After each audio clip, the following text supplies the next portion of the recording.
السلام علیکم ناظرین، آپ دیکھ رہے ہیں آج تک پاکستان نیوز۔ میں ہوں خان زمان اور میں ہوں عائشہ خان۔ خبروں کے سلسلے کو جاری رکھتے ہوئے چلتے ہیں آج کی علاقائی خبروں کی جانب۔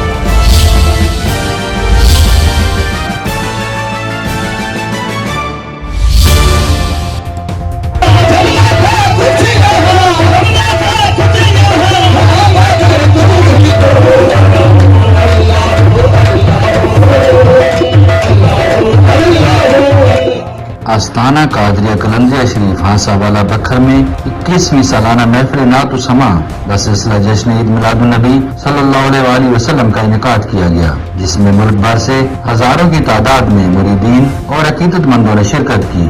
محفل پاک کی صدارت سجادہ نشین دربار بابا رانجھا سرکار سائیں محمد پرویز قادری نے کی۔ 12 ربیع الاول کی صبح 8 بجے سے لے کر 11 بجے تک آستانہ قادریہ قلندریہ شریف ہانسہ والا پر خواتین کی محفل پاک کا انعقاد کیا گیا۔ خواتین کی محفل پاک میں ملک پاکستان کی نامور لیڈیز نعت خواں نے سرکار کی بارگاہ میں گل عقیدت پیش کیا۔ خواتین کی محفل پاک میں ہزاروں کی تعداد میں خواتین نے شرکت کی۔ خواتین کی محفل کے اختتام پر لنگر کا وسیع اہتمام کیا گیا تھا۔ سارا دن آستانہ قادریہ قلندریہ شریف ہانسہ والا پر درود و سلام کا ورد جاری رہا۔ نماز مغرب کا عشاء آستانہ قادریہ قلندریہ ہانسہ والا پر لنگر کا وسیع اہتمام کیا گیا تھا۔ محفل نعت و سماع کا آغاز تلاوت کلام پاک سے ہوا، جبکہ ملک کے نامور نعت خواں بابا قاسم حسین چشتی آف شیخ پورہ نے گل عقیدت پیش کی۔ ملک کے نامور قوال جمیل احمد صابری ہم نواف چیچا وطن نے قوالی پیش کی۔ محفل پاک سے خطاب کرتے ہوئے سائیں محمد پرویز قادری کا کہنا تھا، حضور اکرم صلی اللہ علیہ وآلہ وسلم کی سیرت طیبہ پوری انسانیت کے لیے کامل اور جامع نمونہ ہے۔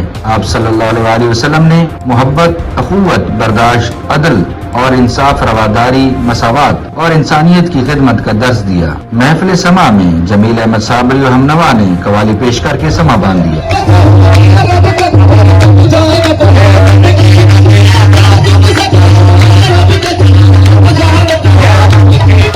سیکٹری آستانہ قادریہ قلندریہ محمد الطاف قادری کی طرف سے محفل پاک کے بہترین انتظامات کیے گئے تھے۔ محفل کے شروع اور اختتام پر لنگر کا وسیع اہتمام کیا گیا تھا۔ اختتام پر کشمیری چائے کا بھی اہتمام کیا گیا تھا۔ ساتھ ہی کیمرہ مین مجتبیٰ یاسین کھوکر کے ساتھ غلام یاسین کھوکر بکھر۔